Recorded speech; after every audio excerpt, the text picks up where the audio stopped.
Gel balam. Bugün balabakşada kının kalay öttü? Kelime de öttü. Niye öğrendin balabakşada? Adamların tanıttım. Jaraysın. Bugün men sagan Özbek halkının salt dasturu, ultuk kiyimler, ultuk taamlar turалы aytıp berетін bolam. Dayınsın ba? Ya. Al kettik. Özbek halkının taamları öte köp. Onun içinde şuara, dımlama, sorpa, çak-çak. Palov o ultuk taam içine kiredi.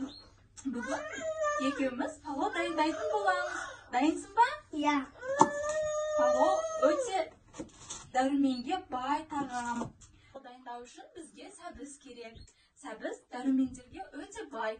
Нохат керек, күріш керек, май, ет, пияз, қоспалар, зірra. Бұл балам зірra. Бісміллә деп бастайық. Балам, мынау пышақ деген сұлу қару. Оны тек қана керек кезде қолданыламыз. Сен бұны ойнама. Сен маған көмектесесің ба? Ya.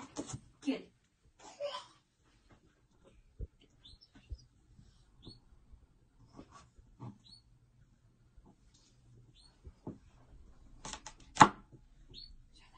Бізді палауымыз дайын болғанша, мен саған Өзбек халқының ұлттық киімдерімен таныстырам.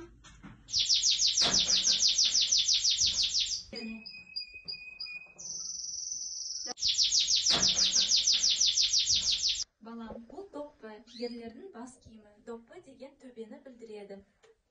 Қарамнау орнаменттер. Неге ұқсайды? Қарашы. Bilgi. Жарайсың, балам. Бұл орнаменттер барлығы пішіндерден алынады. Балам, қара, мынау атлас мата.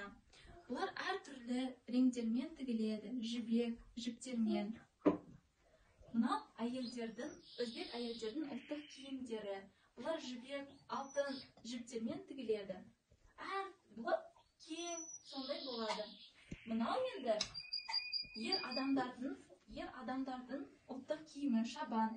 Шабан мезгіліне қарай тігіледі. Мынау қарашы қалың, бұл қыста киілетін, ішіне пахта тігілген. Ал мынау қара, мынау жұқа, бұл жаз мезгілінде киеді.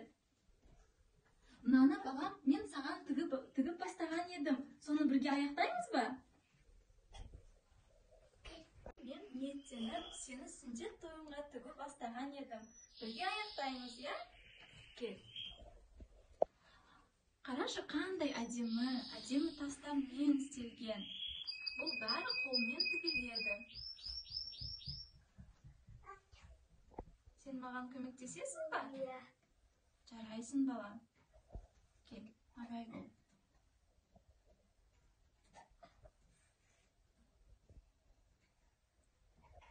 Балам, саған осыны тігіп бір аңыз айтып берейін. Бұрынғы заманда бір тоқмашы ханның қызын ұнатып қалады екен.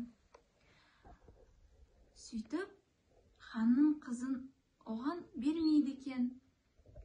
Оған айтады екен: сен менің қызымдан да сұлу, көркем зат әкелсең, сол кезде саған қызымды берем деп айтады екен. Сол кезде тоқмашы түнімен мата тігіп шығады екен. Ертесіне сол матаны ханға апаратын кез келген кезде, ханға сол матаны тоқмашы алып барса, хан таң қалыпты. Не деген әдемі, не деген көркем мата, бұны сен қалай жасадың деп сұрапты. Тоқмашы сосын айтып беріпті: мен бұл матаны жаңбырдан кейін ағаштың жапырағынан, бұлттың бір бөлігінен, күннің нұрынан алдым деп айтыпты. Сөйтіп, балам, сол аңыздан осылай хан атлас деген шығыпты. Реңдері қаны, сондай әдемі. Қаны, дайын болып қалды, я, балам? Киіп көрші, балам. Саған жараса ма? Кел.